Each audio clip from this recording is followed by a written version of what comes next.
சூரத்துல் பக்ராவுடைய 4 ஆயத்துகளுக்குரிய விளக்கங்கள் சொல்லப்பட்டிருக்கின்றன. முத்தகீன்கள் என்பவர்கள் அவர்கள் மறைவான விஷயங்களை நம்பிக்கை கொள்வார்கள், ஈமான் கொள்ளுவார்கள், தொழுகையை நிலைநிறுத்துவார்கள், அல்லாஹு தஆலா அவர்களுக்கு வழங்கி இருக்கக்கூடிய பொருள்களில் இருந்து அவர்கள் செலவு செய்வார்கள், நபியே உமக்கு இறக்கி வைக்கப்பட்ட இந்த வேதத்தை அவர்கள் நம்பிக்கை கொள்வார்கள், உமக்கு முன்னால் உள்ள நபிமார்களின் மீது இறக்கி வைக்கப்பட்ட வேதங்களையும் நம்பிக்கை கொள்வார்கள், இன்னும் ஆகிரத்தை அவர்கள் உறுதி கொண்டவர்களாக இருப்பார்கள் என்று அல்லாஹு தஆலா முத்தகீன்கள் என்ற அல்லாஹுவை பயப்படக்கூடியவர்களுக்கு, பயபக்தியாளர்களுக்கு 5 விதமான சிபாத்துகள், தன்மைகளை அல்லாஹு தஆலா சொல்லி காட்டினார். அது பற்றி பல விளக்கங்கள் சொல்லப்பட்டிருக்கின்றன. மறைவான விஷயங்களை நம்புவது, தொழுகையை நிலைநிறுத்துவது, தான தர்மங்கள் செய்வது, அல்லாஹுடைய பாதையிலே செலவழிப்பது,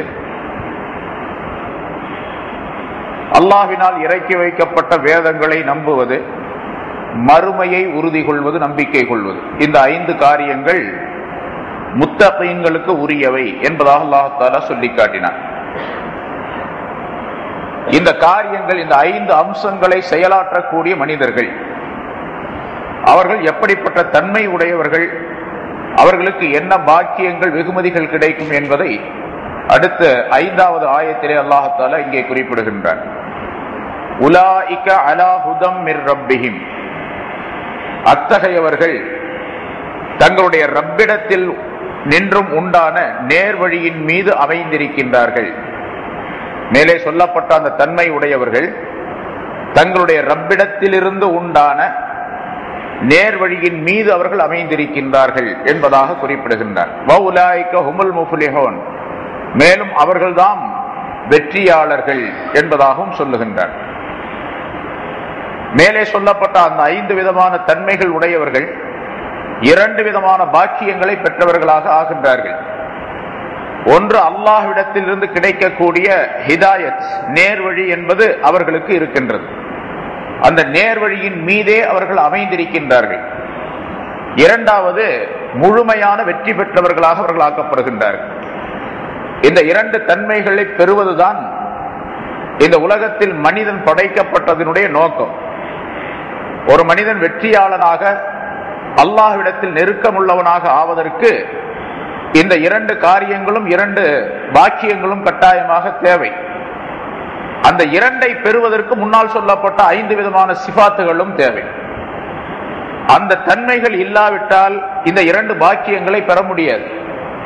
இந்த 2 பாக்கியங்கள் இல்லாவிட்டால் அல்லாஹ்வுடைய நெருக்கத்தை பெற முடியாது. பிறகு சொர்க்கத்தினுடைய வாழ்க்கையையும் அல்லாஹ் தஆலாவுடைய காட்சி திருலிகாவையோ கண்டுகொள்வது என்பது முடியாத காரியமாகிவிடும்.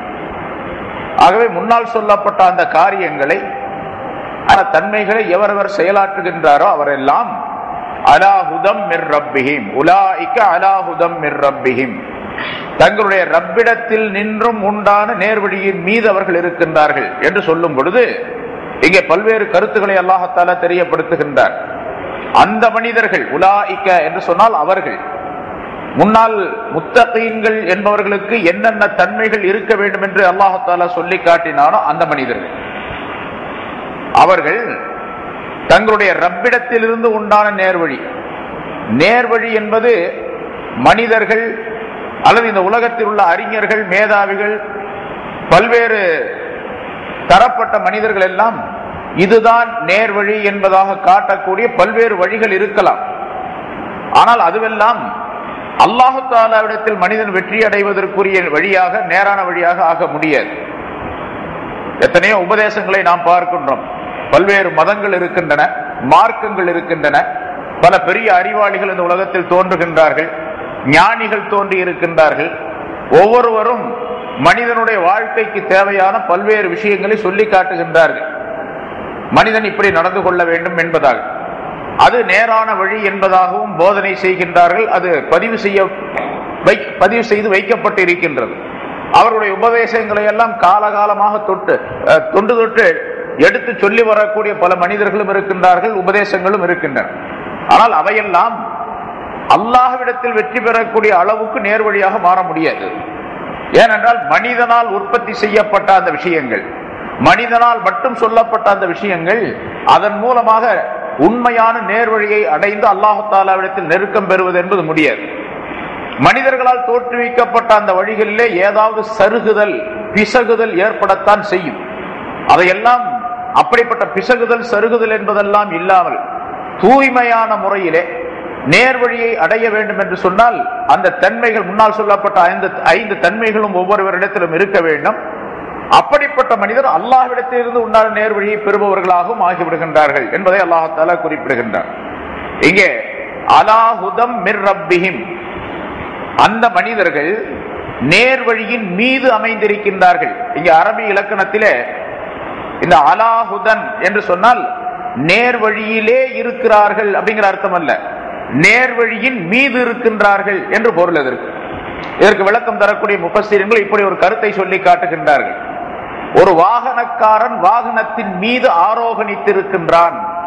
ஒரு குதிரையில் சவாரி செய்யக்கூடியவன் அல்லது ஒரு வாகனத்தில் சவாரி செய்யக்கூடியவன் வாகனத்தின் மீது எப்படி அமர்ந்து அந்த வாகனம் செல்லக்கூடிய நேரத்தில் எப்படிப்பட்ட அசைவுதலும் இல்லாமல் ஆடுதலும் இல்லாமல் அதிலே நேராக உட்கார்ந்து கொண்டிருக்கின்றானோ, நிம்மதியாக பிடிப்பாக உட்கார்ந்து கொண்டிருக்கின்றானோ, அதுபோன்று முன்னால் சொல்லப்பட்ட அந்த 5 விதமான காரியங்களையும் செயலாற்றக்கூடிய மனிதர்கள் நேர்வழியின் மீது நிரந்தரமாக, நேர்வழியின் மீது நிம்மதியாக, நேர்வழியின் மீது அமைப்பாக, எந்த விதமான தடுமாற்றமும் இல்லாமல் இருந்து கொண்டிருப்பார்கள் என்ற கருத்தை அல்லாஹ் தஆலா அலாஹுதன் என்ற வாசகத்தின் மூலமாக தெரியப்படுத்துகின்றான் என்று விளக்கம் தருகின்றார்கள். ஒரு பொருளின் மீது மற்றொரு பொருளை அது அசையாதவாறு அதை வைப்பதற்கு பெயர், அது வைப்பதற்கு உபயோகப்படுத்தப்படக்கூடிய வார்த்தை அலா என்பது. இது அதன் மீது இருக்கிறது. இப்போ ஆங்கிலத்தில் ஆன் என்பதாக சொல்லுகின்றோமே, ஆன் தி டேபிள், இந்த டேபிளின் மீது, இந்த பெஞ்சியின் மீது என்று சொல்லுகின்றோம். ஒரு பொருள் இந்த வாட்சி ஆகிறது, இந்த கடிகாரமாகிறது, இந்த டேபிளின் மீது, இந்த பெஞ்சியின் மீது இருக்கின்றது என்று சொன்னால் இந்த கடிகாரம் இந்த பெஞ்சியின் மீது மிகச் சரியாக அமர்ந்திருக்கின்றது. அது எந்த நேரத்திலும் நழுவி விடாது, எந்த நேரத்திலும் கீழே விழுந்து விடாது, எந்த நேரத்திலும் அதற்கு சேதம் ஏற்பட்டு விடாது என்ற அமைப்பில் சொல்லப்படக்கூடிய வார்த்தை அது. அதே போன்று அந்த மனிதர்கள் உலாய்க்கு அவர்கள் அலாஹுதன் நேர்வழியின் மீது நிம்மதியாக நிரந்தரமாக நல்ல முறையிலே அமைந்திருக்கின்றார்கள் அவர்கள் என்ற கருத்தை அல்லாஹ் தஆலா தெரியப்படுத்துகின்றார். இப்படி பல விளக்கங்கள் சொல்லப்பட்டு இருக்கின்றன. ஆக நேர்வழியில் பிடிப்பாக அவர்கள் இருந்து கொண்டிருக்கின்றார்கள். சரி, அந்த நேர்வழி எங்கிருந்து வந்தது?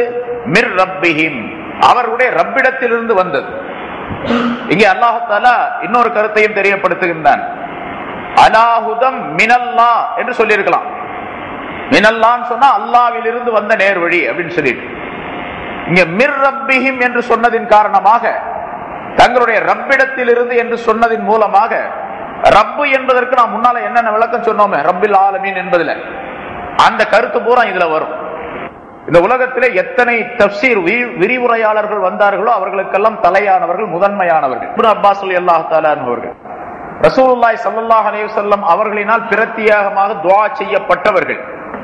அவருடைய துஆவின் காரணமாக குர்ஆனிலே ஒரு தனிப்பெரும் விளக்கத்தை அல்லாஹ் தஆலா இப்னு அப்பாஸ் ரலியல்லாஹு தஆலா அவர்களுக்கு கொடுத்திருந்தான். அந்த அறிவு பெற்றவர்கள் இப்னு அப்பாஸ் ரலியல்லாஹு தஆலா அவர்கள். ஏனென்றால் ஸல்லல்லாஹு அலைஹி வஸல்லம் அவர்கள் நேரடியாக அவர்களுக்காக துஆ செய்தார்கள். யா அல்லாஹ், இவர்களுக்கு நீ குர்ஆனை கற்றுக் கொடு என்று அல்லாஹ்விடத்தில் இவர்களுக்காக துஆ செய்தவர்கள். அவர்கள் செய்யக்கூடிய அர்த்தம் என்னவென்றால், இந்த அலாஹுதன் என்பதற்கு அலாஹு அலா நூரின் மிர் ரப்பிஹிம், தங்களுடைய ரப்பிடத்தில் இருந்து உண்டான நூரின் மீது, ஒளியின் மீது அவர்கள் இருக்கின்றார்கள். வைஸ்திகாமத்தின் அலா மா ஜாஅஹும், அவர்களுக்கு எது கொண்டு வந்து கொடுக்கப்பட்டதோ, எது அவர்களுக்கு வந்ததோ அதிலே உறுதியானவர்களாக அவர்கள் இருக்கின்றார்கள். இஸ்திகாமத் என்று சொன்னால் நேர்வழியை பெற்ற பின்னால் அதில் உறுதியாக இருப்பது. நமக்கெல்லாம் ஈமான் கிடைச்சு போச்சு, நம்ம இஸ்லாம் ஈமான் என்பதோடு நாம் இருக்கிறோம். ஆனா இந்த ஈமானும் இஸ்லாமும் நிரந்தரமாக நாம் மௌத்தாகிற வரைக்கும் நம்மள்ட்ட இருக்கணும். அப்படி இருக்கும் பொழுதுதான் அது வெற்றி அப்படிங்கிற பேரு கிடைக்கும். அது நிரந்தரம் இல்லை, இடையில போயிடுச்சு, கொஞ்ச நாள் இருந்ததுக்கெல்லாம் கவனிப்பே கிடையாது அல்லாஹ் தஆலாவிடத்துல.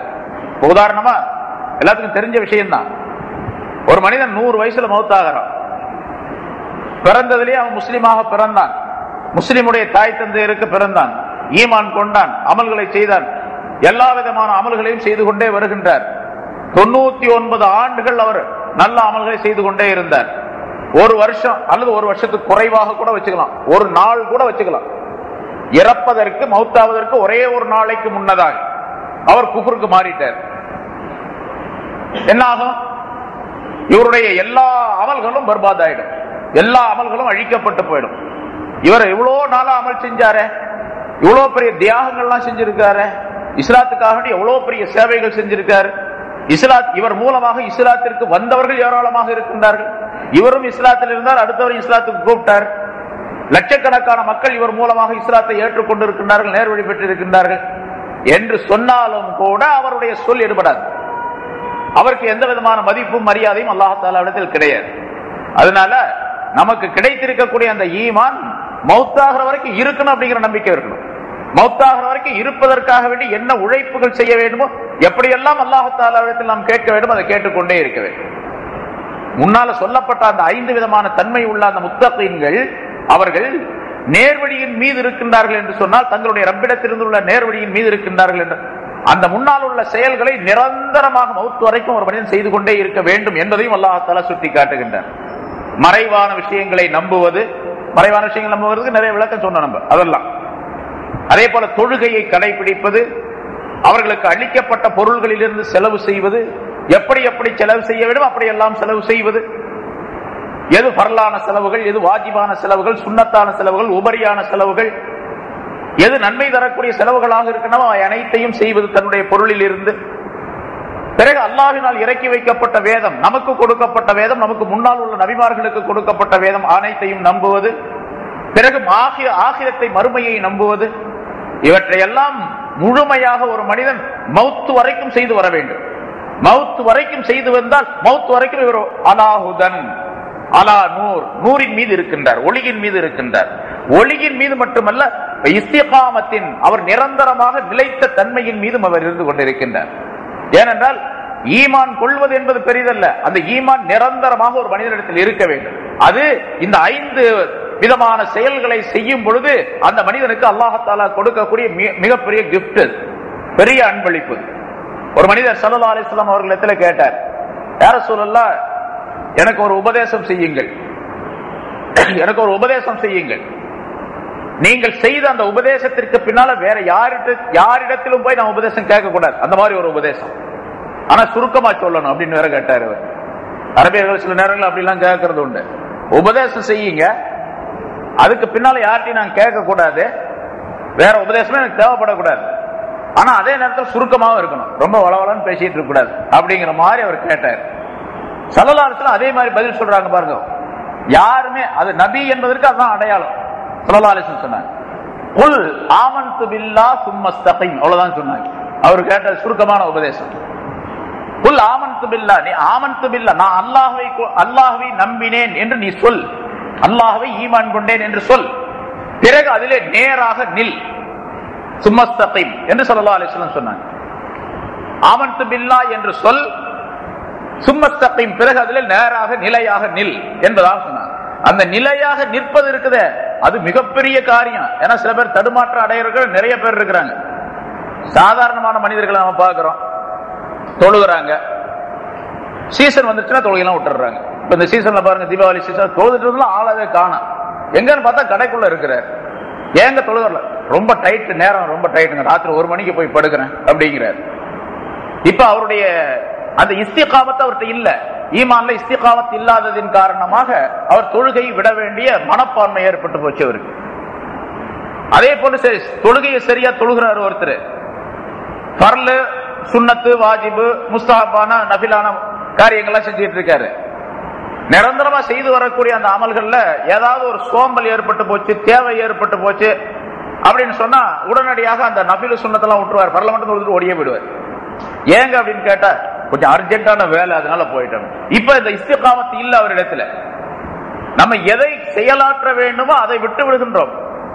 எது தேவையில்லாததாக இருக்கின்றதோ அதை நாம் தேவை என்பதாக கருதுகின்றோம். இது இஸ்திகாமத்தாக ஆக்க முடியாது. இஸ்திகாமத் என்பதற்கு பின்னால் இன்ஷா அல்லாஹ் விளக்கம் வரும், நிறைய இருக்கு, ஆயத்துகளுக்கு விளக்கம் வரும், அது நிறைய சொல்லுவோம். இப்ப இஸ்திகாமத் அதாவது அலாஹுதன் அப்படின்னு சொன்னா அல்லாஹு தஆலா அந்த மனிதர்கள் உலாயிக்க அலாஹுதன் அவர்கள் தங்களுடைய ரப்பிடத்தில் இருந்து உண்டான ஒளியின் மீது இருக்கின்றார்கள். தங்களுக்கு கொடுக்கப்பட்ட நேரான நிலையின் மீது அமைந்திருக்கின்றார்கள். அவர்கள் நிரந்தரமான உறுதியான தன்மையின் மீது அவர்கள் இருக்கின்றார்கள் என்பதாக குறிப்பிடுகின்றான் அல்லாஹ் தஆலா என்று இப்னு அப்பாஸ் ரலியல்லாஹு தஆலா அன்ஹு விளக்கம் சொல்லி காட்டுகின்றார்கள். சரி, அல்லாஹ் தஆலாவிடத்திலிருந்து உண்டான நேர்வழி என்று சொன்னால் ஹுதன் காயினும் மின் இன்திஹி தஆலா வ ஹுவ ஷாமிலுன் ஜமீஅ அன்வாஇ ஹிதாயத்திஹி வ ஃபுனூனி தௌஃபீகிஹி. அல்லாஹ் தஆலாவிடத்திலிருந்து ரப்பிடத்திலிருந்து கிடைக்கக்கூடிய ஹிதாயத், ஹுதா நேர்வழி என்று சொன்னால் நேர்வழி என்பது எது எது இருக்கின்றதோ அது எல்லாம் சேர்த்து கொண்டதாக அதான். நேர்வழிங்கிறது ஒரே ஒரு பகுதி மட்டுமல்ல, நேரான ஒரு வழி. ஆனால் அந்த நேரான வழியில் செல்வதற்கு எத்தனை முறைகள் இருக்கின்றனவோ, எத்தனை விதமான அமைப்புகள் இருக்கின்றனவோ அவை அனைத்தையும் அந்த மனிதர்கள் பெற்றுக்கொண்டவர்களாக ஆகிவிடுவார்கள். எந்த மனிதர்கள்? முத்தகீன் என்று சொல்லப்படக்கூடியவர்கள், 5 தன்மை உடையவர்கள் இந்த நேர்வழி அனைத்தையும் பெற்றுக்கொண்டவர்களாக ஆவார்கள் என்பதை மிர் ரப்பிஹிம் என்ற வாசகத்தின் மூலமாக அல்லாஹ் தஆலா தெரியப்படுத்துகின்றான். அதே போன்று அலாஹுதன் அப்படிங்கிற வார்த்தையின் மூலமாக வேறு சில உலமாக்கள் குறிப்பிடும் பொழுது இந்த நேர்வழி என்பது அல்லாஹ் தஆலா அது ஒரு குறிப்பில்லாமல் பொதுப்படையான வார்த்தையாக அதை சொல்லி இருப்பதின் காரணமாக அல்லாஹ் தஆலாவிடத்தில் இருந்து உள்ள நேர்வழி என்பதை அதனுடைய மகத்துவம், அதனுடைய அளவு, அதனுடைய பிரம்மாண்டமான தன்மையை அல்லாஹ்வை தவிர வேறு யாரும் அறிய முடியாது. அப்படிப்பட்ட அற்புதமான மிகப்பெரிய மிகச்சிறந்த நேர்வழியின் மீது அவர்கள் இருந்து கொண்டிருக்கின்றார்கள் என்பதையும் அலாஹுதன் என்ற வார்த்தையின் மூலமாக மீண்டும் அல்லாஹ் தஆலா தெரியப்படுத்துகின்றார். சரி, இந்த தன்மைகள் அனைத்தும் இருக்கின்றன. முன்னால் சொல்லப்பட்ட முத்தகீன்களுக்குரிய 5 விதமான சிபாத்துகள், தன்மைகள். இந்த தன்மைகள் யாருக்கு அல்லாஹ் தஆலா அசலிலேயே ஹிதாயத்தை நாடி இருக்கின்றானோ, நேர்வழியை நாடி இருக்கின்றானோ அவர்களுக்கு அல்லாஹ் தஆலா கொடுத்து விடுவான். ஏனென்றால் ஒவ்வொரு எல்லா மனிதர்களுக்குரிய விஷயங்கள் அனைத்தையும் அல்லாஹ் தஆலா எழுதி முடித்து விட்டான், தீர்ப்பளித்து முடித்து விட்டான். அதனால யார் யார் இந்த உலகத்தில் நேர் வழியில் இருப்பார்கள், யார் யார் தவறான வழியில் இருப்பார்கள் என்பதையெல்லாம் அல்லாஹ் தஆலா முடிவு செய்து விட்டான். அந்த முடிவின்படி இந்த உலகத்திலே செயலாக்கம் என்பது நடைபெற்றுக் கொண்டிருக்கின்றது, அவனுடைய உத்தரவுப்படி, அவனுடைய நாட்டப்படி.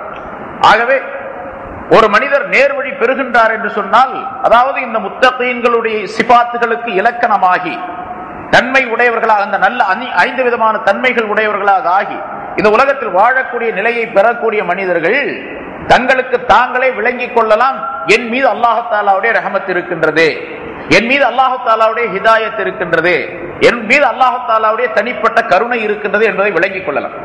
செயலாற்றக்கூடிய, அதாவது தன்மைகளை கடைபிடிக்கக்கூடிய நிலை அவரிடத்தில் இருந்து அவரெல்லாம் விளங்கிக் கொள்ளும். ஸல்லல்லாஹு அலைஹி வஸல்லம் ஒரு ஹதீஸ்ல சொல்லுகின்றார்கள், இன்னல்லாஹ ஹலக்கல் ஹல்க ஃபீ ظுல்மா. அல்லாஹ் தஆலா இந்த படைப்புகள் அனைத்தையும் இருட்டிலே படைத்தான். முதல்ல படைக்கும் போது வெளிச்சத்துல படைக்கல, எல்லாவற்றையும் இருட்டிலே படைத்தான். முதல் இருள் தான் அசல், இருள் அசலாக இருந்தது. பிறகுதான் வெளிச்சத்தை அல்லாஹ் தஆலா உண்டாக்கினான். இரவு பகல் என்பதிலே இரவைத்தான் முதலாக அல்லாஹ் தஆலா படைத்தான். பிறகுதான் சூரியனை படைத்து ஒளியை அல்லாஹ் தஆலா அமைத்தான். எனவே முதல்ல இருள் தான் முதலானது, அசலானது. இந்த படைப்புகள் அனைத்தையும் இருட்டிலே அல்லாஹ் தஆலா படைத்தான்.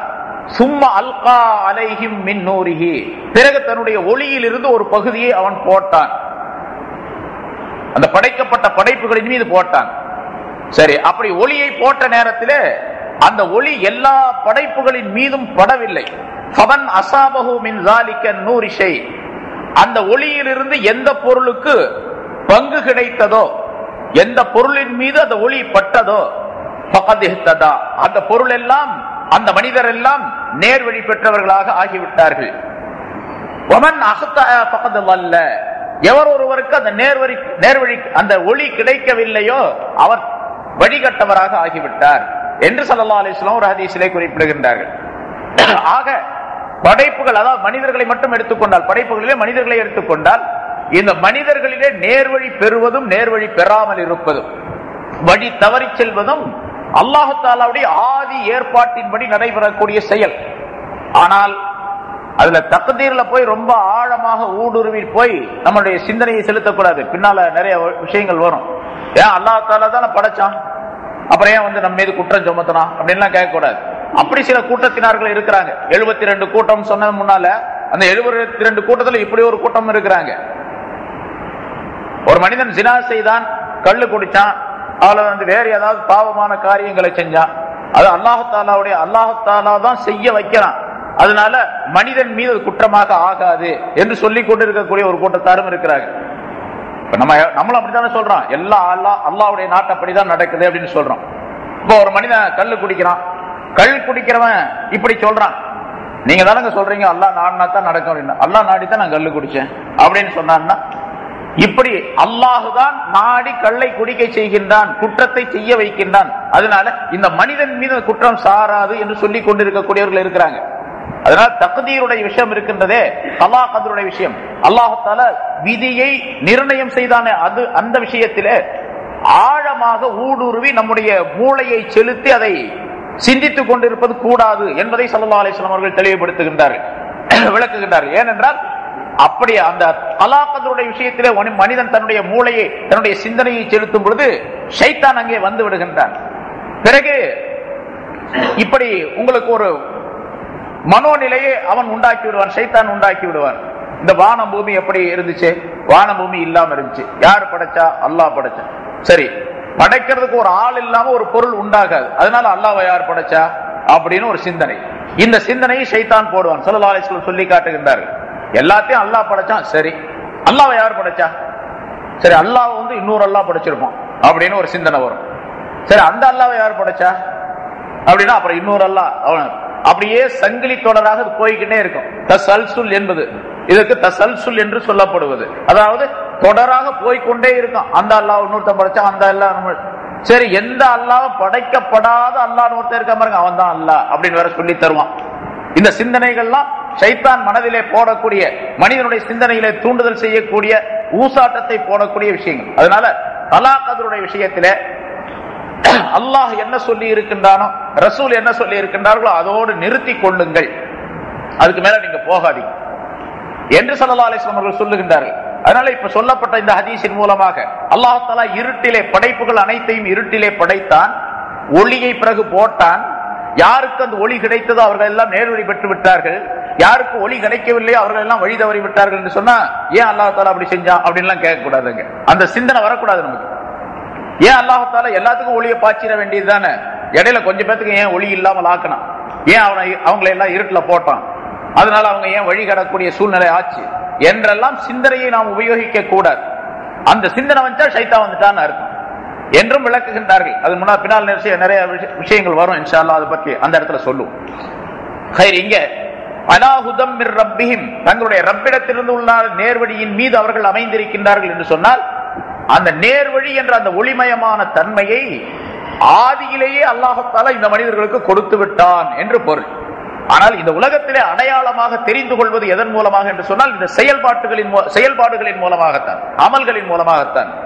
மறுமையை மறைவான விஷயங்களை நம்புவது, தொழுகையை நிரந்தரமாக கடைபிடிப்பது, வழங்கப்பட்ட பொருள்களில் இருந்து உரிய முறையிலே செலவு செய்வது, வேதங்களை நம்புவது, ஆகிரத்தை நம்புவது, இந்த அம்சங்கள் ஒரு மனிதனிடத்தில் இருந்தால் அவர் அந்த ரப்பிடத்தில் இருந்துதான் நேரான வழியின் மீது இருக்கின்றார் என்பதாக பொருளாகும்.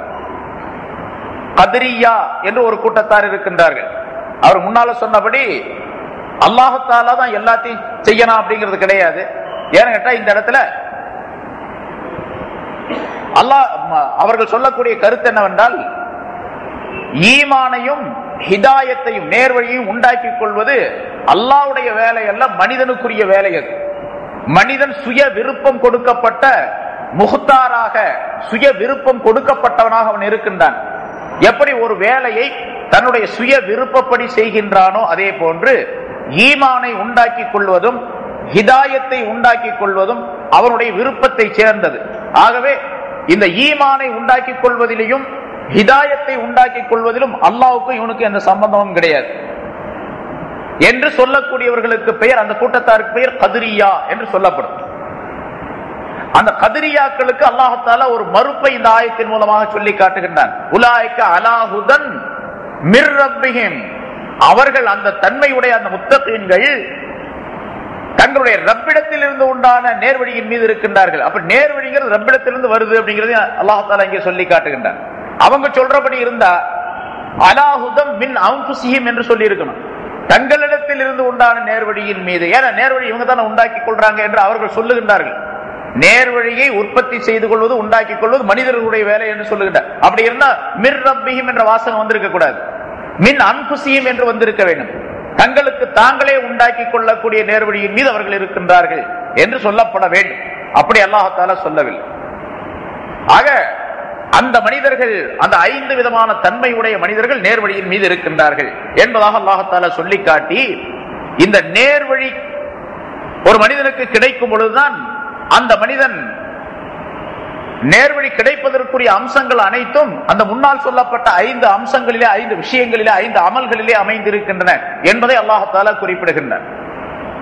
நேர்வழி யார் பெறுகின்றார்களோ அவர்கள் வெற்றியாளர்களாக ஆக்கப்படுவார்கள். அதை அடுத்து அல்லாஹ் தஆலா சொல்லுகின்றான், ஓ உலாயிக ஹுமுல் முஃப்லிஹூன், இன்னும் அந்த மனிதர்கள், அவர்கள் முன்னால் சொல்லப்பட்ட அந்த 5 விதமான தன்மை உடையவர்கள், அவர்கள் தாம் வெற்றியாளர்கள் என்று உறுதியிட்டு அல்லாஹ் தஆலா சொல்லுகின்றான். அவர்கள் தாம் உறுதியாளர்கள், வெற்றியாளர்கள் என்பதாக குறிப்பிடுகின்றார். உலாயிக அவர்கள், அல் முஃப்லிஹூன் என்று சொன்னா போதுமான, உலாயிக அல் முஃப்லிஹூன் அவர்கள் வெற்றியாளர்கள் என்று சொல்லலாம், போதுமானது. இந்த ஹும் என்ற வார்த்தையை இடையிலே சேர்த்து சொன்னதின் காரணமாக அவர்கள் தாம் வெற்றியாளர்கள், அவர்கள் அல்லாதவர்கள் யாரும் வெற்றி உடையவர்கள் அல்லர் என்பதாக அல்லாஹ் தஆலா சொல்லி காட்டுகின்றார். அவர்கள் தான் வெற்றியாளர்கள். எந்த அந்த முன்னால் சொல்லப்பட்ட 5 விதமான தன்மைகள் இருக்கின்றனவே, அதை யார் செய்கின்றார்களோ அவர்கள் தான் வெற்றியாளர்கள். வெற்றியாளர்கள் இங்கே அதே மாதிரி உலாய்க்கு அந்த மனிதர்கள் அவர்கள் தான் வெற்றியாளர்கள் என்று சொல்லும்போது, இந்த வெற்றி என்பது ஒரு மனிதனுடைய இறுதி நோக்கம் எதுவோ அதை அடைந்து கொள்ளக்கூடிய தன்மை எவரிடத்தில் இருக்கின்றனவோ அவர்தான் வெற்றியே, அவர்தான் வெற்றி பெற்றவர் என்பதாக சொல்லப்படும். வெற்றி வெற்றி என்று சொன்னால் ஒவ்வொரு மனிதரும் இந்த உலகத்திலே தன்னுடைய நோக்கத்தை அடைந்து கொண்டால் அது வெற்றி என்பதாக சொல்லுகின்றார்கள். ஒரு மனிதர் படிக்கின்றார், மாணவன் படிக்கின்றார், அந்த படிப்பிலே அந்த மனிதன் பாஸ் ஆகி விடுகின்றார். எந்த வகுப்பை படிக்கின்றாரோ அந்த வகுப்பிலிருந்து அடுத்த வகுப்புக்கு பாஸ் ஆகி விடுகின்றார், அவர் வெற்றி அடைந்து விட்டார் அப்படின்னு சொல்றோம். பாஸ் ஆயிட்டார், வெற்றி அடைந்து விட்டார். அதே மாதிரி ஒரு சட்டத்தை படித்து முடித்தார், ஒரு பகுதியை படித்து முடித்து விட்டார் என்று சொன்னால் அவர் வெற்றி அடைந்து விட்டார். ஒரு வியாபாரம் செய்கின்றோம், கடை வைக்கின்றார், அந்த கடை எந்த நோக்கத்திலே வைக்கின்றாரோ அந்த நோக்கம் நிறைவேறிவிட்டால், அதாவது இவ்வளவு லாபம் கிடைக்க வேண்டும், இவ்வளவு பொருள் ஈட்ட வேண்டும் என்று நினைத்துக் கொண்டு அந்த கடையை ஏற்பாடு செய்கின்றார். அந்த கடையை அந்த அவர் நினைத்தபடி அந்த கடையாகிறது நடந்து வருகின்றது, அவருக்கு லாபம் தருகின்றது என்று சொன்னால் அவர் தன்னுடைய நோக்கத்திலே வெற்றி அடைந்து விட்டார். ஒரு வாலிபர் திருமணம் செய்து கொள்ள வேண்டும் என்று விரும்புகின்றார், அவருக்கு வரக்கூடிய மனைவி இப்படி இப்படி எல்லாம் இருக்க வேண்டும் என்று கற்பனை செய்கின்றார். அவர் கற்பனை செய்தபடி ஒரு மனைவி கிடைத்து விடுகின்றார் என்று சொன்னால் அந்த நேரத்திலே அவர் வெற்றி அடைந்து விட்டார். இப்படி யார் யார் எந்த துறையிலே ஈடுபடுகின்றார்களோ, எந்த துறையிலே எந்த நோக்கத்திற்காக வேண்டி ஈடுபடுகின்றாரோ அந்த நோக்கம் கிடைத்து விட்டால் வெற்றியாளர் என்று பொருள். சரி, ஒரு முஸ்லிமான மனிதனுக்கு நோக்கம் என்ன? ஒரு மூமினுக்கு நோக்கம் என்ன? அந்த நோக்கம் பல்வேறு பிரச்சனைகளை தாண்டி செல்லக்கூடிய நிலை, பல்வேறு பிரச்சனைகளை தாண்டி கடைசியாக அவன் அடையக்கூடிய ஒரு அற்புதமான தன்மை. அந்த தன்மையை பெற்றுக்கொண்டால், அந்த நோக்கத்தை பெற்றுக்கொண்டால் அவன் வெற்றியாளன் என்பதாக பெயர். அந்த வெற்றியாளர்களை தான் அல்லாஹ் தஆலா இங்கே சொல்லி காட்டுகின்றார். வெற்றியாளன் சொன்னா இந்த உலகத்திலே ஈமான் கிடைத்து விடுவது அல்லது இஸ்லாத்தினுடைய அமல்களை செய்து முடித்து விடுவது என்பதல்ல. இதற்கு பிறகு வெற்றி என்பது இறந்த பின்னால், மௌத்துக்கு பின்னால், இந்த மனிதன் கபருடைய வாழ்க்கையிலே, அதற்கு பின்னால் மஹ்ஷருடைய வாழ்க்கையிலே, அதற்கு பின்னால் பல்வேறு நிகழ்ச்சிகளிலே பலம் சொல்லப்பட்டிருக்கு. மீசான் என்ற தராசிலே எடை போடப்படுவது, சிராத்துல் முஸ்தகீம் என்ற பாலத்தை கடந்து செல்வது, நரகத்தை விட்டு தப்பித்து செல்வது, சொர்க்கத்திற்கு செல்வது, அங்கு இருக்கக்கூடிய பாக்கியங்களை பெறுவது, அங்கு இருக்கக்கூடிய தரஜாக்கள் என்ற படித்தரங்களை பெறுவது, இப்படி பல்வேறு நிலைகள் இருக்கின்ற எல்லாவற்றையும் முடித்து கடைசி இறுதி நோக்கமாக அல்லாஹ் தஆலாவுடைய சந்திப்பு, லிகா என்று சொல்லப்படக்கூடிய பேரின்ப காட்சி. அந்த காட்சியை எவர் காணுகின்றாரோ அவர்தான் வெற்றியாளர். இந்த 5 விதமான சிபாத்துகளை, தன்மைகளை, அமல்களை முறையாக செய்து வரக்கூடிய மனிதர், தன்னுடைய மௌத்து வரைக்கும் செய்து வரக்கூடிய மனிதர், அவர்தான் நேர்வழியிலே இருக்கின்றார், நேர்வழியின் மீது அமைந்திருக்கின்றார். எவர் அந்த நேர்வழியின் மீது அமைந்திருக்கின்றாரோ அவர்கள்தான் வெற்றியாளர்கள். மனிதனுக்கு சொர்க்கம் கிடைப்பது என்பது மட்டும் நோக்கம் அல்ல, அதுவும் கிடைக்கணும். நரகத்தை விட்டு காப்பாற்றப்பட்டு சொர்க்கம் கிடைக்கணும். சொர்க்கம் கிடைச்சதோடு நிறுத்திக்க கூடாது, அது பெரிய பேரின்பம் அல்ல. சொர்க்கம் என்பது பேரின்பம் அல்ல. சொர்க்கத்திலே அல்லாஹு தஆலாவுடைய ரிலா, திருப்தியை பெறுவதும், அவருடைய லிகா, திரு காட்சியை பெறுவதும் இருக்கின்றதே, அதுதான் பேரின்பம். அதுதான் இறுதி வெற்றி. அதுக்கு மேல வெற்றி என்பதே கிடையாது. அல்லாஹுடைய ரிலா, திரு பொருத்தத்தை பெறுவது, அல்லாஹு தஆலாவுடைய திரு பொருத்தத்தை பெறுவது என்பது வேறு, சொர்க்கத்தை பெறுவது என்பது. அமல்கள்லாம் சரியா செஞ்சுக்கிட்டே வந்தாரு, அல்லாஹு தஆலாவுடைய நாட்டம் இருந்துச்சு, அல்லாஹு தஆலா விரும்பினா இந்த மனிதரை சொர்க்கத்துல கொண்டு போய் போட்டான். ஆனா அல்லாஹுடைய ரிலா எல்லா மனிதர்களுக்கும் இருக்கின்றது, எல்லா சொர்க்கவாசிகளுக்கும் ஒரே மாதிரி இருக்குது அப்படிங்கிற சொல்ல முடியாது. அல்லாஹ்வுடைய ரிலா, திருப்தியின் மீது தான் போயிருக்கிறாங்க சொர்க்கத்திற்கு. ஏனென்றால் அல்லாஹ் ஸல்லல்லாஹு அலைஹி வஸல்லம் சொல்லி காட்டுகின்றார்கள், சொர்க்கவாசிகளை பார்த்து அல்லாஹ் தஆலா கேட்பார், நீங்கள் ஏதாவது என்னிடத்தில் கேளுங்கள் என்று சொல்லுவான் அல்லாஹ் தஆலா. அப்ப சொர்க்கவாசிகள் எல்லாம் கேட்பார்கள், யா அல்லாஹ், உன்னுடைய ரிலாவை நாங்கள் கேட்கின்றோம், உன்னுடைய திரு பொருத்தத்தை எங்கள் மீது நீ பொருந்திக் கொள்ள வேண்டும், அதை நாங்கள் கேட்கின்றோம் என்பதாக சொர்க்கவாசிகள் சொல்லுவார்கள். அப்பொழுது அல்லாஹ் தஆலா சொல்லுவான், என்னுடைய ரிலா உங்க மீது இருக்க போய்தான் நீங்க இங்க வந்திருக்கிறீங்க என்று அல்லாஹ் தஆலா சொல்லுவான். யா அல்லாஹ், எங்களுக்கு அதை தவிர வேற ஒன்றும் தேவையில்லை என்று அல்லாஹ் தஆலா சொல்லுவான். உன்னுடைய ரிலா தான் எங்களுக்கு வேண்டும், உன்னுடைய திரு பொருத்தம் தான் எங்களுக்கு வேண்டும், அது நீ உன்னிடத்திலிருந்து எங்களுக்கு கிடைத்து விட்டால் அதை தவிர வேறு பாக்கியம் வேண்டியது, இதை விட பெரிய பாக்கியத்தை நாங்க எங்க கேட்க போறோம், இல்ல இல்ல நீங்க கேளுங்க என்று சொன்னான். இதை விட நாங்கள் வேறு எதை கேட்பது என்பதாக அவர்கள் சொல்லிக் கொண்டிருக்கக்கூடிய நேரத்தில், இன்றைய நாளிலே உங்களுக்கு என்னுடைய திருப்தியை பரிபூர்ணமாக ஆக்கிவிட்டேன், இனிமேல் எப்பொழுதுமே உங்களின் மீது நான் கோபப்படவே மாட்டேன் என்பதாக சொல்லி அல்லாஹ் தஆலா தன்னுடைய லிகா என்ற பேரின்ப காட்சியை அவர்களுக்கு வழங்குவார். இதுதான் அந்த வெற்றியினுடைய இறுதி எல்லை, கடைசி எல்லை. அதுக்கு மேல வெற்றி என்பது கிடையாது. சொர்க்கத்தை பெறுவது மட்டும் இன்பமாக, வெற்றியாக, இறுதி வெற்றியாக ஆக முடியாது. சொர்க்கத்திலே அல்லாஹ்வுடைய ரிலாவையும் அல்லாஹ்வுடைய லிகாவையும் பெறக்கூடிய தன்மை ஏற்பட வேண்டும். லிகா எப்படிப்பட்டது என்று சொன்னால் சொல்லியிருக்கிறது நம்ம ஞாபகம் இல்லை. இமாம் கஸாலி ரஹ்மத்துல்லாஹி அவர்கள் சொல்லுகின்றார்கள், சொர்க்கம் எப்படிப்பட்டது முதல்ல அல்லாஹ் தஆலா குர்ஆன்ல சொல்லுகின்றான், எந்த மனிதனும் தன்னுடைய கண்களால் இந்த உலகத்தில் பார்த்திருக்க முடியாது, அவ்வளவு அற்புதமான இன்பங்களை கொண்டது.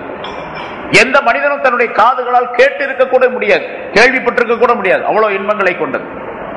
எந்த மனிதனும் தன்னுடைய மனதால் நினைத்து பார்த்திருக்க கூட முடியாது, அத்தகைய உயர்தரமான இன்பங்களை கொண்டது, காட்சிகளை கொண்டது சொர்க்கம் என்பது. அந்த சொர்க்கத்தினுடைய இன்பங்களை அனுபவிக்கக்கூடிய அந்த மனிதர்கள் அல்லாஹ்வுடைய காட்சியை பார்த்த உடனே அந்த அல்லாஹ்வுடைய காட்சி இவர்களுக்கு இந்த சொர்க்கத்தை எல்லாம் மறக்கடிக்க செய்துவிடும். சொர்க்கத்துடைய இன்பங்கள் எல்லாம் துன்பங்களாக தெரியும் அந்த நேரத்தில் அவர்களே. அப்படிப்பட்ட அந்த காட்சியை, அல்லாஹ்வுடைய பேரின்ப காட்சியை கண்டு கொண்டிருக்கக்கூடிய அவர்கள் வைத்த கண் வாங்காமல் பார்ப்பது அப்படின்னு சொல்றோமா இல்லையா, அப்படி பார்த்தா பார்த்துக்கிட்டே இருக்கிறார். அவ்வளோ அற்புதமான காட்சி அல்லாஹ் தஆலாவுடைய லிகா. பார்த்துக்கிட்டே இருக்கிறவங்க பார்த்து பார்த்து அந்த பேரின்பத்தின் காரணமாக அவங்களுடைய கண்கள் எல்லாம் வயிற்றுக்குள்ள போயிடுமா. இமாம் கஸாலி ரஹ்மத்துல்லாஹி சொல்றாங்க, கண்ணெல்லாம் வயிற்றுக்குள்ள போயிடும், பார்க்கிற பார்வையில கண்ணெல்லாம் உள்ள போயிடும். அவ்வளவு ஆழமாக, அவ்வளவு இன்பமாக பார்ப்பார்கள். அப்படி வயிற்றுக்குள்ள போன கண்ணு திரும்ப அந்த இடத்துக்கு வர்றதுக்கு 80 வருஷம் ஆகும். உள்ள போன கண்ணு வெளியே வர்றதுக்கு அதுவரை குருடா இருப்பாங்க அப்படிங்கிற அர்த்தம் அல்ல. கண்ணு இருக்கும், பார்வையெல்லாம் இருக்கும். ஆனா அந்த கண்ணுடைய அந்த பார்வையுடைய, அதாவது அந்த காட்சியினுடைய அமைப்பு அப்படி ஆழமானது, அபூர்வமானது, அற்புதமானது என்பதை விளக்குகின்றார்கள் அங்கே. ஆகிய அப்படிப்பட்ட காட்சி அல்லாஹ் தஆலாவுடைய, அந்த காட்சியை காணுவதுதான் இறுதி வெற்றியாக கருதப்படும். அந்த வெற்றியை பெறுவதற்கு, அதனாலதான் இந்த உலகத்திலிருந்து அல்லாஹ் தஆலா சொல்லக்கூடிய இந்த வெற்றியை பெறுவது என்பது 3 விதமான நிலைகளை கொண்டது என்பதாக குறிப்பிடுகின்றார்கள். வெற்றி என்பது 3 வகையாக அமைக்கப்பட்டு இருக்கின்றது. ஒன்று, இந்த முன்னால் சொல்லப்பட்ட அந்த செயல்களை எல்லாம் பரிபூர்ணமாக செய்ய வேண்டும். 5 விதமான செயல்களை சொன்னோம் அல்லவா, முன்னால் சொல்லப்பட்ட அல்லாஹ் தஆலா சொன்ன இந்த 5 விதமான செயல்களை செய்ய வேண்டும் என்று சொன்னால், முதலாவதாக தன்னுடைய நஃப்ஸை கட்டுப்படுத்த வேண்டும். அல்-லஃப்ரு அலா நஃப்ஸ், தன்னுடைய நஃப்ஸை கட்டுப்படுத்தி நஃப்ஸுடைய வழியிலே போகாமல், நஃப்ஸ் என்பது மனிதனுக்குள்ளே உள்ள ஒன்று. பின்னால மனிதனுடைய படைப்பு அப்படிங்கிற வரும்போது இன்ஷா அல்லாஹ் அதை பத்தி சொல்லுவோம். மனிதனுக்குள்ளே இருக்கக்கூடிய ஆற்றல்கள், அதை பத்தி. அந்த நஃப்ஸை கட்டுப்படுத்த வேண்டும், நஃப்ஸின் மீது வெற்றி கொள்ள வேண்டும். அதாவது நஃப்ஸை வாகனமாக ஆக்கி, நஃப்ஸ்னு சொன்னா மனிதனுக்கு கெட்டதையே சொல்லக்கூடிய ஒரு அமைப்பு, ஒரு தன்மை, ஒரு நிலைக்கு பெயர் அல்லாஹ் தஆலா சொல்லி காட்டுகிறான். பல இடங்கள்ல குர்ஆன்ல சொல்லி காட்டுறான். ஸல்லல்லாஹு அலைஹி வஸல்லம் அவர்கள் சொல்லுகின்றார்கள், நஃப்ஸோடு போராட வேண்டும் என்பதால். நஃப்ஸ் என்று சொன்னால் ஆன்மா, ஆத்மா என்று வேணால் சொல்லலாம் நாம். ஆனா நஃப்ஸ்ங்கிறது மனிதனுடைய கண்களால் காண முடியாத ஒரு பொருள். அது உடலுக்குள்ளே அமைய பெற்றிருக்கின்றது. அந்த நஃப்ஸ் என்பதை வைத்து தீமை செய்யக்கூடிய ஒரு சூழ்நிலையை நஃப்ஸின் மூலமாக அல்லாஹ் தஆலா உண்டாக்குகின்றான். அதை வெற்றி கொள்ள வேண்டும். மனிதனை சோதனையாக ஆக்கி வைத்திருக்கின்றான். ஷைத்தானை வைத்து வேடிக்கை அல்லாஹ் தஆலா காட்டுகின்றான். அந்த ஷைத்தான் சொல்லக்கூடிய வழியில் செல்லாமல் நம்மை தடை செய்து, நம்மை கட்டுப்படுத்தி அல்லாஹ்வுடைய பாதையில் செல்லக்கூடிய வாய்ப்பை பெற வேண்டும். அதே போன்று மனம் சொல்லக்கூடிய வழியில் எல்லாம் சென்று விடாமல் அல்லாஹ் சொல்லக்கூடிய வழியில் செல்வதற்கு மனதை கட்டுப்படுத்தக்கூடிய தன்மை இருக்க வேண்டும். இப்ப முதலாவதாக வெற்றி என்பதிலே முதல் படி எதுவென்று சொன்னால், தன்னுடைய நஃப்ஸை கட்டுப்படுத்த வேண்டும். நஃப்ஸின் மீது இவர் சவாரி செய்து செல்லக்கூடிய தன்மை உடையவராக இருக்க வேண்டும். நஃப்ஸ் இவர் மீது சவாரி செய்யக்கூடிய சூழ்நிலையை உண்டாக்கி கொள்ளக்கூடாது. ஆனா நம்ம பெரும்பாலும் எப்படி இருக்கிறோம், நஃப்ஸ் நம்ம மேல சவாரி செய்யுது. அதாவது என்னுடைய மனம் என்ன சொல்லுகின்றதோ அப்படியெல்லாம் செய்யறோம். எனக்கு பிரியாணி வேணுமா, உடனே பிரியாணி ஆக்கு. வீட்டுல பரோட்டா வேணுமா, பரோட்டா போடு. நீங்க சினிமாவுக்கு போகணுமா, டிவி பார்க்கணுமா, அதை பாரு என்று என்னுடைய நஃப்ஸ் சொல்லி, இப்ப நஃப்ஸ் என் மேல ஏறி உட்கார்ந்து சவாரி செஞ்சுக்கிட்டு இருக்கு. பெரும்பாலான மனிதர்கள் இப்ப நம்மள்ட்ட அப்படித்தான் இருக்கிறோம். நஃப்ஸ் நம் மீது சவாரி செய்கின்றது. அது வெற்றியாக ஆக முடியாது. நஃப்ஸின் மீது நாம் சவாரி செய்ய வேண்டும். நஃப்ஸை வாகனமாக ஆக்கி நாம் சொல்லக்கூடிய இடங்களுக்கெல்லாம் அந்த நஃப்ஸ் போகணும். நாம் சொல்லக்கூடிய செயல்களை எல்லாம் செய்யக்கூடிய தன்மையை அந்த நஃப்ஸ் உண்டாக்கணும், உதிப்பாக்கணும். அப்பதான் நஃப்ஸை கட்டுப்படுத்துதல் அப்படிங்கிற அர்த்தம் வரும். அது முதல்ல வேணும். இந்த ஃபலாஹ் என்பதற்கு, வெற்றி என்பதற்கு முதல்ல வேணும். இரண்டாவது ஷைத்தான். ஷைத்தானை வெற்றி கொள்ளக்கூடிய தன்மை இருக்க வேண்டும். ஷைத்தான் சொல்ற வழியெல்லாம் போயிடக்கூடாது. வலா தத்தபியோ குதுவாத்தி ஷைத்தான், ஷைத்தானுடைய வழிகளை நீங்கள் பின்பற்றாதீர்கள் என்று அல்லாஹ் தஆலா சொல்லுகின்றான். அவன் உங்களுக்கு ரொம்ப பகிரங்கமான விரோதி, எதிரி அவன். அதனால எதிரி சொல்ற வழியெல்லாம் போகாதீங்க என்று அல்லாஹ் தஆலா சொல்லி காட்டுகின்றான். ஆக ஷைத்தானை வெற்றி கொள்ள வேண்டும். மூன்றாவது துனியாவை வெற்றி கொள்ள வேண்டும். துனியாங்கிறது மனிதனுக்கு எதிரி. மூன்று விதமான எதிரிகள் மனிதனுக்கு. முதலாவது ஷைத்தான், இரண்டாவது துனியா, மூன்றாவது, அதாவது முதல் தரமான எதிரி நஃப்ஸ் தான், இரண்டாவது ஷைத்தான், மூன்றாவது துனியா என்று வரிசையாக இங்கே சொல்லுகின்றார்கள். அது இந்த மூன்று விதமான எதிரிகள். இமாம் ஷாஃபி ரஹ்மத்துல்லாஹி சொல்லும் போது 4 விதமான எதிரிகள் அப்படிங்கிறாங்க, இன்னொன்னு சேர்த்துக்கிறாங்க. அது மனிதர்கள் அப்படின்னு சொல்றாங்க. மனிதர்களே இந்த மனிதனுக்கு எதிரியாக இருப்பார்கள். இவனை வழி இருக்கிறதுக்கு பல மனிதர்கள் இருக்கிறாங்க. கெட்ட மனிதர்கள் அர்த்தம். கெட்ட சகவாசம் கூடாது அப்படின்னு சொல்ற பாருங்க. அந்த மாதிரி கெட்ட மனிதர்களோட சேர்ந்தா இவனை திசை திருப்பி விட்டுருவான். நல்ல மனுஷனா தான் இவன் இருப்பான், நல்லதை செய்யணும்னு தான் நினைப்பான். ஆனா கெட்ட சகவாசம் இவனை கெடுதியை செய்யக்கூடிய சூழ்நிலையை உண்டாக்கிவிடும். நிறைய பார்க்கிறோம் நண்பர்கள். அந்த நண்பர்களின் காரணமாக மனிதன், எத்தனையோ மனிதர்கள் கெட்டு போறாங்க. எத்தனையோ வாலிபர்கள், எத்தனையோ இளைஞர்கள், எத்தனையோ சிறுவர்கள் கெட்டு போகக்கூடிய சூழல் நண்பர்களின் காரணம், நட்பின் காரணமாக. அதை நாலாவது எதிரி என்பதாக இமாம் ஷாஃபி ரஹ்மத்துல்லாஹி அலைஹி சொல்லி காட்டுகின்றார்கள். ஆக குறிப்பாக 3 எதிரிகள். அதற்குள்ளே அது துன்யா என்பதற்குள்ளே அந்த மனிதர்களும் அடக்கமாகி விடுகின்றார்கள். சரி, நஃப்ஸை வெற்றி கொள்ள வேண்டும், ஷைத்தானை வெற்றி கொள்ள வேண்டும், துனியாவை வெற்றி கொள்ள வேண்டும். துனியாவுடைய ஆசாபாசங்களை கண்டு அது போல நாமும் இருக்க வேண்டும் என்று நினைத்தால் இந்த மனிதன் தவறான வழிக்கு போயிடுவான். நேரான வழிக்கு வர முடியாது, வெற்றி பெற முடியாது. எத்தனையோ நிறைய காரியங்களை நாம அப்படித்தான் செஞ்சுக்கிட்டு இருக்கோம். நாமே செய்யணும், அடுத்தவங்களை போக வேண்டியதில்லை. இப்ப இங்க இருக்கிறவங்களை மட்டும் எடுத்துக்கங்க. நம்ம என்ன செய்யணும், பக்கத்து வீட்டுக்காரர் அப்படி கல்யாணம் செஞ்சாரு தன்னுடைய மகளுக்கு, தன்னுடைய மகனுக்கு, இப்படி ஆடணும். நாமும் அதே போல வசதி உள்ளவர் தான், அவரை போல நாமும் இருக்கிறோம். அதனால அவர் மாதிரி நான் செய்யல அப்படின்னு சொன்னா மக்கள்லாம் என்னை பார்த்து கேவலமா மதிப்பாங்க, இவன் கஞ்ச பையன் அப்படின்னு சொல்லுவாங்க என்று நினைத்து அவர் மாதிரி கொடோடோபமாக ஆடம்பரமாக வீண் செலவுகளை செய்து ஹராமான வழியில நிக்காஹ் செய்யக்கூடிய காட்சி எத்தனை இருக்குது? 1 2. அவர் கத்னா செய்யறதுக்காக வேண்டி, சுன்னத்து பண்றதுக்காக வேண்டி 10 லட்சம் ரூபாய் செலவு பண்ணாரு. நான் குறைஞ்சது ஒரு 5 லட்சம் ரூபாய் செலவு பண்றது இல்ல. என்று நினைத்து செலவு பண்ணக்கூடிய மனிதர்கள். அடுத்து இதான் துனியா. துனியாவை பார்த்து மயங்கி விடுவது. நம்ம அப்படி செய்யலன்னு சொன்னா நமக்கு ரொம்ப கேவலமா போயிடும். மக்களுக்கு மத்தியில் நம்ம ரொம்ப கேவலமா பேசுவாங்க. அல்லாஹ் என்ன பேசும் அப்படிங்கறது கவனிக்கிறது கிடையாது. ரசூல் என்ன சொன்னார்கள் அப்படிங்கறது கவனிக்கிறது கிடையாது. மௌத்துக்கு பின்னால் உள்ள வாழ்க்கையில இதனால் என்ன ஏற்படும் அப்படிங்கறதெல்லாம் சிந்திப்பது கிடையாது. அவர் செஞ்சார், அதனால நம்ம செய்யறது. எத்தனையோ பேர் கடன் வாங்கி செய்யறவங்க எத்தனையோ பேர் இருக்கிறாங்க. நம்ம முதல்ல சொன்னது கடன் வாங்காம இருக்கிற காசு செலவு பண்றது. அடுத்தவர் செய்கின்றார் என்பதற்காக வேண்டி கடன் வாங்கி செலவு செய்யக்கூடியவர்கள், அது ஹராமான பல வேலைகள். இதெல்லாம் அந்த வெற்றி என்பதே அறவே கிடைக்க, வெற்றியினுடைய கடைசி தளத்தில் அவர் வீழ்ந்து கிடக்கின்றார். இப்ப வெற்றியே கிடைக்காத சூழ்நிலையில். அதனால உலாய்க்க ஹுமுல் முஃப்லிஹூன் என்று சொன்னா முன்னால சொன்ன அந்த 5 விஷயத்தை செய்யறது அப்படிங்கிறதுல ஏராளமான விளக்கங்கள் இருக்கின்றன. தொழுகிறது அப்படின்னு சொன்னா தொழுகையில எத்தனை விளக்கங்கள். தொழுகையை பத்தி நிறைய சொன்ன முன்னால எப்படி தொழ வேண்டும் அப்படின்னு சொல்லிட்டு அத வெளித்தோற்றமான நிலைகளை பற்றி மட்டும் நம்ம சொன்னோம் முதல்ல. அதுல அந்தரங்கமான மனதை சேர்ந்த கல்வை சேர்ந்த நிலைகள் எவ்வளவு இருக்குது. சரி, அதே போன்று செலவு செய்யறதுல எத்தனை இருக்குது, எத்தனை வகையான நிலைகள் இருக்கின்றன. சில மறுமையை நம்புவது அப்படிங்கிறது எத்தனை வகையான தன்மைகள் இருக்கின்றன. மறைவான விஷயங்களை நம்புவது அப்படிங்கிறது எத்தனை விதமான பிரச்சனைகள் இருக்கின்றன, எத்தனை விதமான நம்பிக்கைகள் இருக்கின்றன. இதையெல்லாம் பரிபூர்ணமாக செய்ய வேண்டும். அதுல முதலாவதாக நம்முடைய நப்சை அடக்க வேண்டும், கட்டுப்படுத்த வேண்டும். நப்சின் மீது வெற்றி கொள்ள வேண்டும், அது முதல் வெற்றி. ஷைத்தான் மீது வெற்றி கொள்ள வேண்டும் அடுத்தது. அதுக்கு அடுத்தது துனியாவின் மீது வெற்றி கொள்ள வேண்டும். சரி, இது 3 சேர்ந்து ஒரு வகை. இரண்டாவது வகை வெற்றி என்பது அந்நஜாத்து மினல் குஃப்ரி வல் வலாலா வல் பிதாத்தி வல் ஜஹாலா.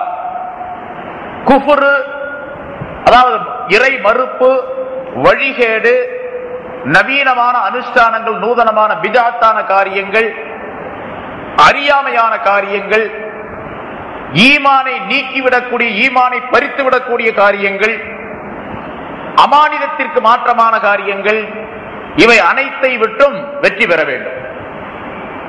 முதல்ல குஃபரிலிருந்து வெற்றி. குஃபரான காரியங்கள் எதுவும் நம்மிடத்தில் வந்துவிடக்கூடாது. இப்ப நம்ம இஸ்லாத்தை ஏற்றுக்கொண்டோம், எல்லா மூமின் தான் இருக்கிறோம். ஆனா இந்த மூமினான மனிதர்கள் நம்ம யாரும் காபீர் கிடையாது. ஆனால்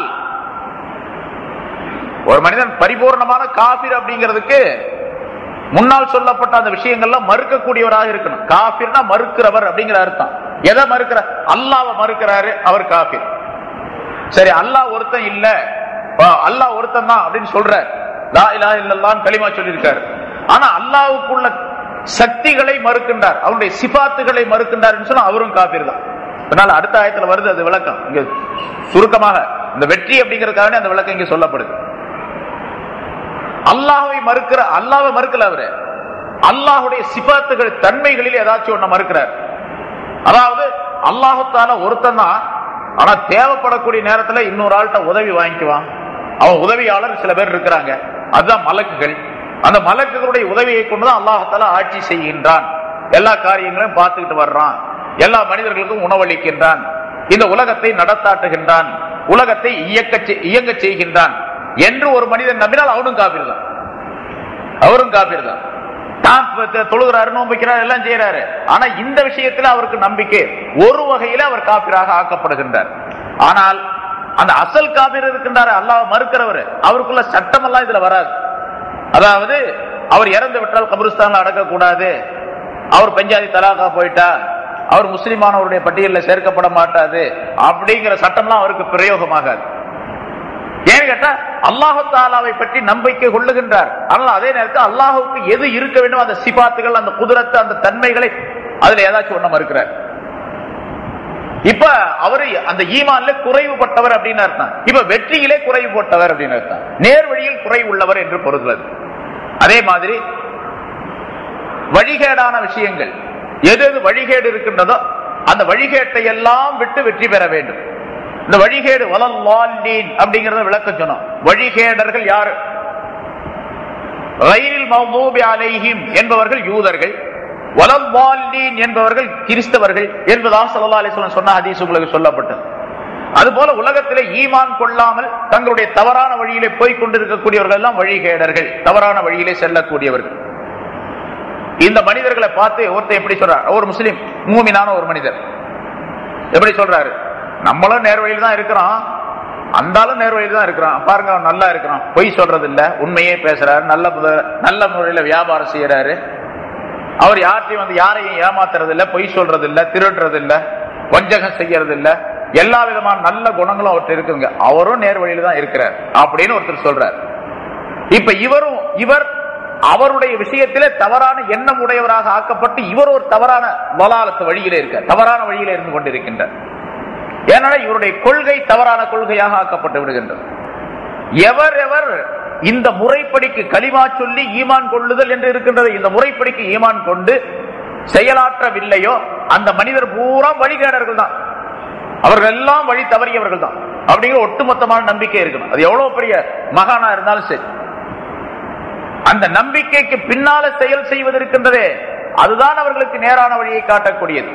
அவர் நேர்வழியில் இருக்கின்றார் என்று பொருளால், நம்பிக்கை இல்லாமல் செஞ்சுக்கிட்டு இருக்கிறாரு அவர் நேரான வழியில் இருக்கிறார் அப்படின்னு சொல்ல முடியாது, சொல்லக்கூடாது. எவ்வளவு பெரிய ஆளா இருந்தாலும் சரி, ஈமான் மட்டும் இல்லைங்க, ஒரு மூமினான மனிதர் எதை செய்ய வேண்டுமோ அதையெல்லாம் அவர் செஞ்சுக்கிட்டு இருக்கார். சதாவும் வணக்க வழிபாடுகளில் ஈடுபட்டிருக்கிறார், தியானத்தில் ஈடுபட்டிருக்கார், எல்லா மனிதர்களுக்கும் நன்மை செய்கின்றார், எல்லா விதமான நன்மைகளையும் செய்து வருகின்றார் என்று சொன்னாலும் கூட அவர் நேர்வழியில் இருக்கிறார் என்று சொல்ல முடியாது. அந்த மாதிரி ஒரு மனிதரை இவர் நம்பிக்கை கொள்கின்றார், அவரும் நேரான வழியில் தான் இருக்கிறார் என்று சொல்லி, இது போன்று வழி கேடு வழி தவறிய விஷயங்கள் எது இருக்கின்றதோ அதையெல்லாம் இவர் நல்லது என்பதாக கண்டால், நினைத்தால், சொன்னால் அந்த மனிதர் நேர்வழியில் வெற்றி பெறக்கூடியவராக ஆக முடியாது. அதே போன்று பிதாத்தான காரியங்கள், இந்த பிதாத்தை விட்டும் நஜாத் வெற்றி பெற வேண்டும் அவர், அப்பொழுதுதான் அந்த வெற்றி என்பது கிடைக்கும் அவருக்கு. பிதாத் என்று சொன்னால் ரசூலுல்லாஹி ஸல்லல்லாஹு அலைஹி வஸல்லம் காலத்திலே அவர்கள் செய்து காட்டாத புதிய நவீனமான விஷயங்கள், காரியங்கள். அந்த பிதாத் என்பதில் ரெண்டு வகை இருக்குது. ஒன்று மார்க்கத்திற்கு அனுசரணையாக இருக்கக்கூடிய பிதாத்துகள், மார்க்கத்திற்கு முரணாக இருக்கக்கூடிய பிதாத்துகள், இரண்டு விதமான பிதாத்துகள். அதுக்கு பிதாத்த ஹசனா, அதாவது மார்க்கத்திற்கு அனுசரணையாக இருக்கக்கூடிய பிதாத்திற்கு பெயர், நூதனமான புதிய காரியங்களுக்கு பெயர் நல்ல பிதாத்து, அதாவது பிதாத்த ஹசனா என்று சொல்லப்படும். மார்க்கத்திற்கு மாற்றமாக முரணாக இருக்கக்கூடிய பிதாத்துகளுக்கு பேர் பிதாத்த சய்யிஆ, கெட்ட பிதாத்து என்பதாக சொல்லப்படும். இந்த கெட்ட பிதாத்து இருக்கின்ற தீமையை உண்டாக்கக்கூடிய பிதாத்துகள் அதுதான் மார்க்கத்திலே கூடாது. அது அல்லாத பிதாத்துகள், மார்க்கத்திற்கு அனுசரணையாக இருக்கக்கூடிய பிதாத்துகளை செய்வதிலே தவறில்லை என்பதாக உலமாக்கள் தீர்ப்பளிக்கின்றார்கள். அது ஹஜ்ரத் உமர் ரலியல்லாஹு தஆலா அவர்கள் மூலமாக நமக்கு சொல்லித் தரப்பட்டிருக்கக்கூடிய விஷயம். தராவீஹ் 20 ரக்காத்து ஸல்லல்லாஹு அலைஹி வஸல்லம் காலத்துல கிடையாது, ஸல்லல்லாஹு அலைஹி வஸல்லம் 20 ரக்காத் தொழ கிடையாது. ரமலான் மாதத்திலே நிரந்தரமாக அவர்கள் தொழுதும் கிடையாது. இப்ப எப்படி நம்ம தராவியை தொழுகிறோமோ இரவு நேரத்துல ரமலான் மாதத்துல, அது மாதிரி தொழுவது கிடையாது. ஒரு ரமலான் மாதத்திலே ரசூலுல்லாஹி ஸல்லல்லாஹு அலைஹி வஸல்லம் மஸ்ஜிதுல வந்து தொழுதாங்க. அதை பார்த்து சில சஹாபாக்கள் போய் சேர்ந்து தொழுதுகிட்டு இருந்தாங்க.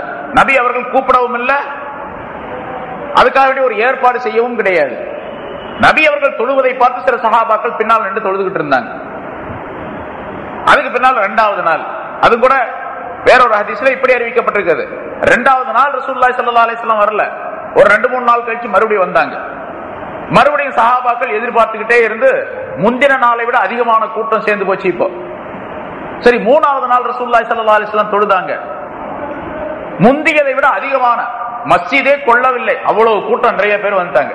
முதல் நாள் தொழுதவர் போய் வெளியே போய் காலையில சொல்லிட்டாரு, இப்படி ரசூலுல்லாஹ் ராத்திரி தொழுதுட்டு இருந்தாங்க, நாங்கெல்லாம் தொழுதோம் அப்படின்ட்டு. உடனே அவங்களுக்கு ஆர்வம் ஏற்பட்டு போச்சு, அட ரசூலுல்லாஹ் ராத்திரி தொழுவாங்க, அவங்க பின்னால் நீங்க தொழுதீங்களா அப்படின்னு எல்லாருமே அன்னைக்கு ராத்திரி மறுநாள் ராத்திரி முழிக்க ஆரம்பிச்சுட்டாங்க, தொழுதாங்க. 3வது நாள் யார் யார் கேள்விப்பட்டாங்களோ அவங்க எல்லாம் வந்துட்டாங்க. இப்போ ஒரு பெரிய ஜமாத்து சேர்ந்து போச்சு, பள்ளிவாசல் கொள்ளல, அவ்வளவு கூட்டம் வந்துடுச்சு.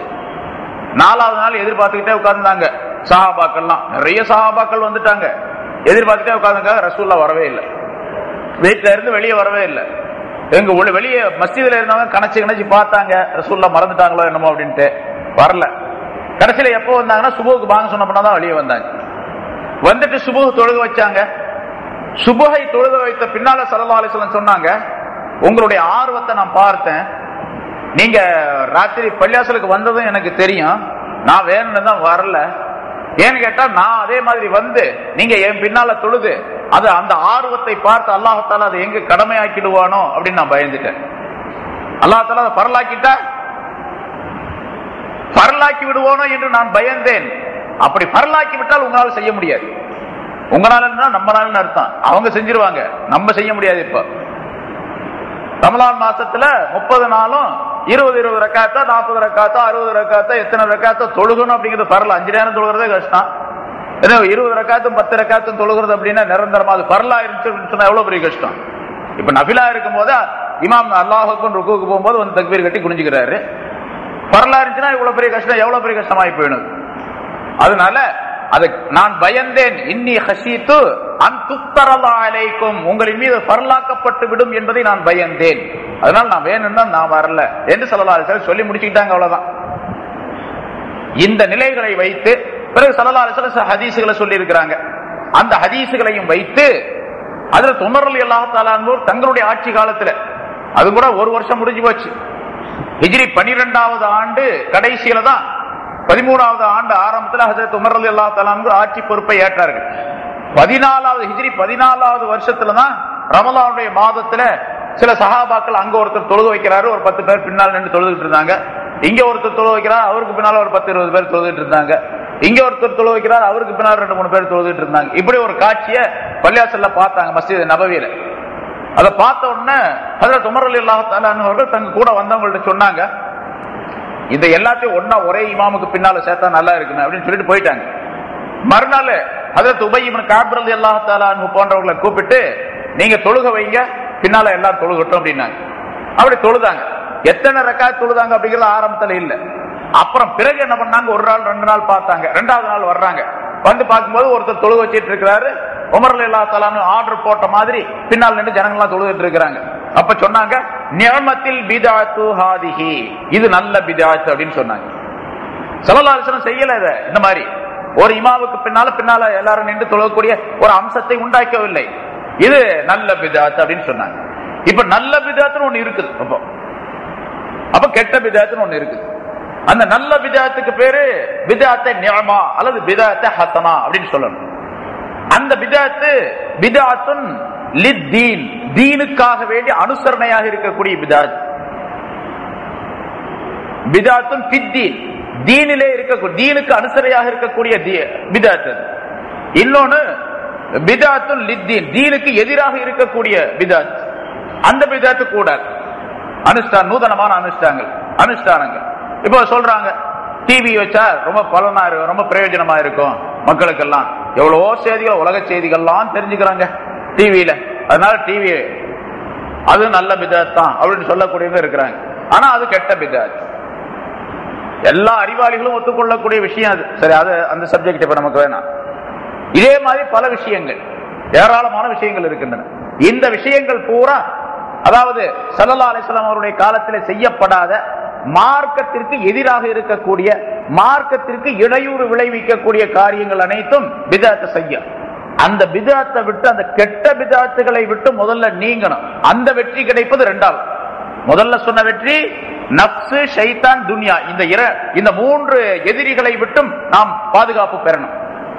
2வது குஃபரை விட்டும், வழிகேட்டை விட்டும், பித்அத்தை விட்டும் வெற்றி பெற வேண்டும். அதே போன்று ஜஹாலத், அறியாமையை விட்டும் வெற்றி பெற வேண்டும். அறிவு வேண்டும்.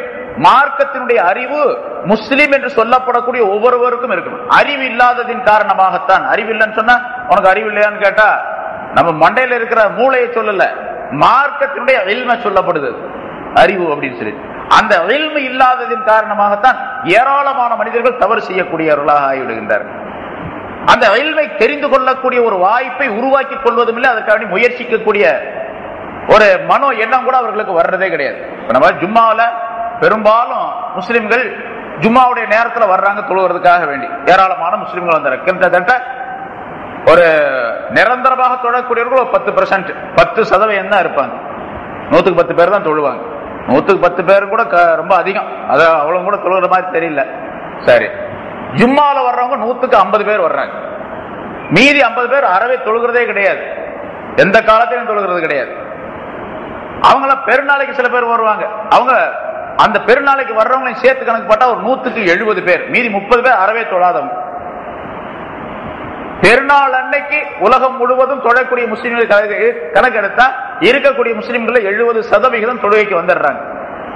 ஜும்மாவுக்கு ஒரு 50% அல்லது 40% வர்றாங்க. இந்த 40% இங்க இருக்கக்கூடிய மெட்ராஸ்ல ஒரு 10 லட்சம் பேர் இருக்காங்கன்னு வச்சுங்க. ஒரு 10 லட்சத்துல ஒரு 4 லட்சம் பேர் தொழுக வருவாங்க, 5 லட்சம் பேர் தொழுக வருவாங்க. மீதி 5 லட்சம் ஜும்மாவும் கிடையாது அவங்களுக்கு. இந்த ஜும்மா கிடையாது காரணம், அவங்க ஜும்மா தொழாத காரணம் கேட்டா ஜும்மாவை பற்றி உள்ள மகத்துவம் அவங்களுக்கு தெரியல, அந்த இல்மு இல்லை. அதனால குறைந்த அளவு ஜும்மா ஏன் தொழ வேண்டும் அப்படிங்கிற இல்மு இருந்துச்சுன்னு சொன்னா அதுக்காவது வருவார், அதுக்கும் வர்றதில்லை. சரி, அப்படி ஜும்மாவுக்கு வரக்கூடிய அந்த 40% அங்கே சொல்லப்படக்கூடிய பயான கேட்கிறவங்க எத்தனை பேர்? ஒரு இமாம் ஜும்மா அன்னைக்கு அந்த ஜும்மாவுடைய குத்பா என்று வைக்கப்பட்டதே வாரத்திற்கு ஒரு முறையாவது அல்லாஹு தாலாவுடைய ரசூலுடைய கலாம் சொற்களை கேட்க வேண்டும் என்பதற்காக தான் வைக்கப்பட்டிருக்குது. அது கேட்கிறவங்க எத்தனை பேர்? ஜும்மாவுடைய பிரசங்களை கேட்கிறவங்க எத்தனை பேர்?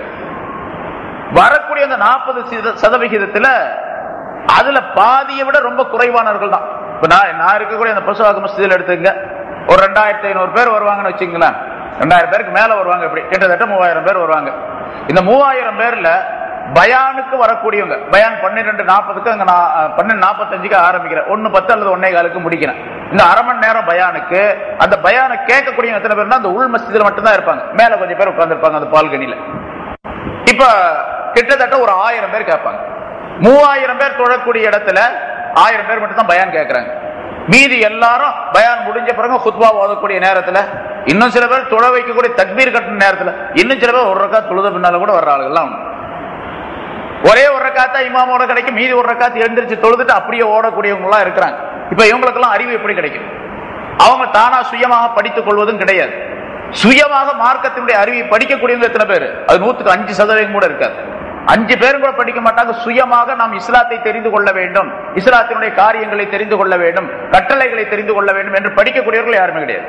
அதனால ஜஹாலத் அதிகமாயிடுச்சு, அறியாமை அதிகமாயிடுச்சு. இந்த ஜஹாலத்தை விட்டு எப்ப நீங்கிறாரோ அப்பதான் வெற்றிங்கிறது கிடைக்கும் அவருக்கு.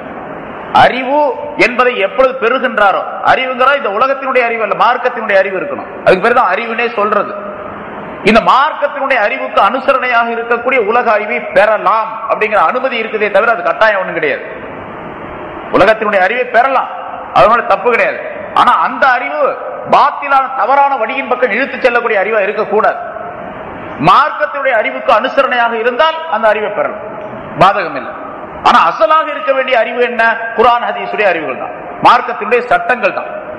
ஒவ்வொரு மனிதருக்கும் கட்டாயமாக தேவை. அது ஸல்லல்லாஹு அலைஹி வஸல்லம் பர்ல் என்பதாக சொல்லுகின்றார்கள். இல்மை படிக்கிறது பர்ல் அப்படின்னு சொல்றாங்க. பர்ல்னு சொன்னா யார் யார் எந்தெந்த துறையிலே ஈடுபட்டு இருக்கின்றாரோ அவர்களுக்கெல்லாம் அந்த துறையை பற்றி படிப்பது பர்ல் கட்டாயம். கல்யாணம் பண்ண போறாரு ஒருத்தர் வாலிபர், அவர் கல்யாணத்தை பத்தி தெரிஞ்சுக்கிறது பர்ல் இருக்கே. நிக்காஹ்னா என்ன அப்படின்னு தெரிஞ்சுக்கணும், நிக்காஹ் எப்படி செய்யறது அப்படிங்கிறது தெரியணும்.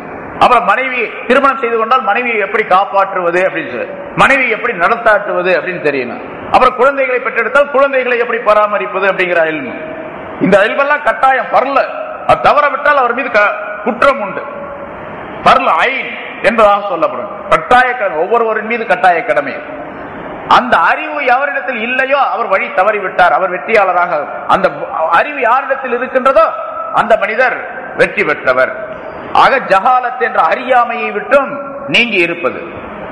அதே போன்று மௌத்தாகிற, இப்ப ஈமான் இருக்குது, மௌத்தாகிற வரைக்கும் இந்த ஈமான் உடல்ல இருக்கணும், எப்பொழுதுமே நம்முடன் இருக்கணும், நம்முடைய கல்வில இருக்கணும்.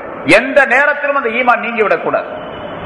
அது குறிப்பாக இறுதி நேரத்தில் நீங்கிவிடக்கூடிய சூழ்நிலையை உருவாக்கி கொள்ளக்கூடாது. சில மனிதர்கள் இருக்கிறாங்க உலகத்தில், அப்படியே அல்லாஹ் தஆலா காட்சிகளை நடத்தாட்டி காட்டி இருக்கின்றான் நமக்கெல்லாம் படிப்பினைக்காக வேண்டி. மிகப்பெரிய விலாயத்து உள்ளவங்க எல்லாம் கடைசி நேரத்தில் ஈமான் இல்லாம மௌத்தானாங்க, காஃபிரா. எத்தனையோ பெரிய மனிதர்களா இருந்திருக்கிறாங்க, கடைசி நேரத்தில் ஈமான் இல்லாமல் குஃப்ர்ல மௌத்தாகக்கூடிய சூழ்நிலை. எத்தனையோ மனிதர்கள் நம்ம அது சில செயல்களின் காரணமாக, சில கொள்கைகளின் காரணமாக ஈமானை விட்டு நீங்கிவிடக்கூடிய சூழ்நிலையும் ஏற்படுகின்றது. சில தவறான எண்ணங்களின் காரணமாக, செயல்பாடுகளின் காரணமாகவும் ஏற்பட்டு வருகின்றது. ஒருவர் தற்கொலை செய்து கொள்ளுகின்றார் என்று சொன்னால் அவர் ஈமானை விட்டு நீங்கியவராக மௌத்தாகி விடுகின்றார் அப்படிங்கிறார். சொல்றாங்க, பின்னால வர நிறைய வரும், பின்னால் உள்ள ஆயத்துகள். அது ஒருவர் தற்கொலை செய்து கொண்டால் எந்த பொருளின் மூலமாக அவர் தற்கொலை செய்து கொள்ளுகின்றார் அதை கொண்டே அவர் வேதனை செய்யப்படுவார். ஒருத்தர் கத்தியால தன்னை குத்தி தன்னுடைய குடலை கிழிச்சுக்கிட்டு வயிற்ற கிழிச்சுட்டு செத்து போறார், தற்கொலை செய்து கொள்ளுகின்றார். இதே தண்டனை அவருக்கு கியாமத்து நாள்ல ஏற்படும். நரகத்துல கத்தி அவர் கையில இருக்கான், வயிற்ற கிழிச்சு கிழிச்சு தானே வேதனை, தனக்கு தானே வேதனையை உண்டாக்கி கொண்டு அவர் வேதனைப்பட்டுக் கொண்டிருப்பார். ஒருத்தர் விஷம் குடித்து இறந்து விடுகின்றார், தற்கொலை செய்து கொள்ளுகின்றார். அந்த விஷத்தினுடைய அந்த பாட்டில் கையில இருக்கக்கூடிய நிலையிலே அவர் நரகத்திலே வேதனை செய்யப்படுவார். அதை குடிச்சு குடிச்சு தன்னை தானே தற்கொலை செய்து கொண்டே இருப்பார். ஆனா அங்க உயிர் போகாது, ரூஹு இருக்கும், போகும் வரும் போகும் வரும். அப்படிப்பட்ட அதாப் வேதனை அவருக்கு கொடுக்கப்படும். ஒருத்தர் கயிற்றை மாற்றி தூக்கு போட்டுக் கொள்ளுகின்றார், அதே மாதிரி தண்டனை அவருக்கு கொடுக்கப்படும். நிரந்தரமாக அவர் இருந்து கொண்டே இருப்பார் அந்த தண்டனை. ஏன்னா தற்கொலை செய்து கொள்ளக்கூடிய மனிதர் உடனடியாக அவருடைய உயிர் போய்விடுகின்றது. அடுத்து அவர் தௌபா செய்வதற்கோ தன்னுடைய நிலையை நினைத்து கவலைப்படுவதற்கோ சந்தர்ப்பமே கிடையாது. அதனால உடனடியாக நேரடியாக நரகத்திற்கு போய்விடுகின்றார். ஒருத்தர் 90 வயசு ஈமானுடன் வாழுகின்றார். கடைசியில அவருக்கு கடைசி 90வது வயசுல கடைசி நேரத்தில் ஒரு நாள் ஏதோ ஒரு துன்பம், ஏதோ ஒரு கஷ்டம், உலகத்துடைய கஷ்டமோ உடல் கஷ்டமோ நஷ்டமோ ஏதோ ஒண்ணு. சில பேர் வியாபாரத்தில் நஷ்டமாயி போறது தூக்கு போட்டுக்கிறாங்க, சில பேர் உடல்ல வியாதி இருக்கு தூக்கு போட்டுக்கிறாங்க, சில பேர் ஏதாவது ஒரு துன்பம் ஏற்பட்டு போயிருக்கு தூக்கு போட்டுக்கிறாங்க. மற்றவர்களை பத்தி பிரச்சனை இல்லை, ஈமான்தாரிகள் முஸ்லிம்களாக இருக்கக்கூடியவர்கள் அப்படி செய்தால் அது அவருடைய அறியாமையை காட்டுகின்றது. அந்த அறியாமையின் காரணமாக ஈமான் கடைசியில் நீங்கி விடுகின்றது. தூக்கு போட்ட உடனேயே அவர் தற்கொலை செய்து கொண்டவரே அவருடைய கல்விலிருந்து ஈமான் எடுக்கப்பட்டு விடுகின்றது. ஈமான் எடுக்கப்பட்டு விட்டால் உடனடியாக நரகத்திற்கு சென்று விடுகின்றார். ஆக ஈமான் என்பது கடைசி நேரம் வரைக்கும் நம்மிடத்தில் இருக்க வேண்டும். அந்த ஈமானை இழந்து விடக்கூடிய எந்த விதமான செயல்களையும் கடைசி வரை செய்து விடக்கூடாது, ரொம்ப ஜாக்கிரதையா இருக்கு. அதே போன்று இந்த நிலை ஈமான் பாதுகாப்பு கடைசி வரைக்கும் அது வெற்றி. அதே போன்று இந்த உலகத்தை விட்டு சென்ற பின்னால், இறந்த பின்னால், மௌத்துக்கு பின்னால் கபருடைய வாழ்க்கை அடுத்தது. இந்த கபருடைய வாழ்க்கையிலேயும் வெற்றி பெற வேண்டும், அது ஒரு வெற்றி. கபருடைய வாழ்க்கையிலே தண்டனை கிடைக்கக்கூடிய நிலை இருந்தால் அந்த மனிதன் வெற்றி பெற்றவர் என்பதால் சொல்ல முடியாது. கபருக்கு பின்னால் உள்ள வாழ்க்கை கியாமத்தினால் மஹ்ஷருடைய வாழ்க்கை, மஹ்ஷருடைய வாழ்க்கையிலே அது ஒரு பயங்கரமான வாழ்க்கை. அது மஹ்ஷர் மைதானத்திலே கேள்வி கணக்குக்காக வேண்டி எல்லா படைப்புகளும் நிறுத்தப்பட்டிருக்கக்கூடிய அந்த நேரம் இருக்கின்றதே, அது பயங்கரமான நேரம். அல்லாஹ் தஆலா குர்ஆனிலே அதை பற்றி நிறைய சொல்லித் தருகின்றான் பல இடங்களிலே. யௌம தஸ்ஹலு குல்லு முர்லியத்தின் அம்மா அர்லாத், ஒவ்வொரு பால் கொடுக்கக்கூடிய பெண்ணும் தன்னுடைய குழந்தைக்கு பால் கொடுப்பதை விட்டு மறந்து எழுந்து ஓடக்கூடிய நேரம் நாள் அப்படின்னு சொல்றான் அல்லாஹ் தஆலா. ஒரு தாய் தன்னுடைய குழந்தைக்கு எந்த சூழ்நிலையிலும் இந்த பால் கொடுப்பதை விட்டுவிட மாட்டாள். குழந்தைக்கு தேவையான அந்த இதை பாதுகாப்பாள், அதுல எந்த விதமான தவறும் செய்து விட மாட்டாள். ஆனா அந்த நாள் எப்படிப்பட்ட நாள் அப்படின்னு சொன்னா குழந்தைய கூட தூக்கி எறிஞ்சிட்டு ஓடுவாங்க. பிறகு அல்லாஹ் தஆலா சொல்லுகின்றான், கர்ப்பமாக இருக்கக்கூடிய பெண் அந்த கர்ப்பத்தை வெளியேற்றுவதற்கு முன்னதாக உள்ள காலத்திலேயே கர்ப்பம் வெளியாகிவிடும். அப்படிப்பட்ட நாள். அதாவது இப்ப உலகத்தினுடைய உதாரணத்தை வைத்து அல்லாஹ் தஆலா சொல்லுகின்றான், 2 மாசம் 3 மாசம் கர்ப்பவதியாக இருக்கிறார். இப்ப குழந்தை பிறக்கக்கூடிய தருணம் அல்ல அது.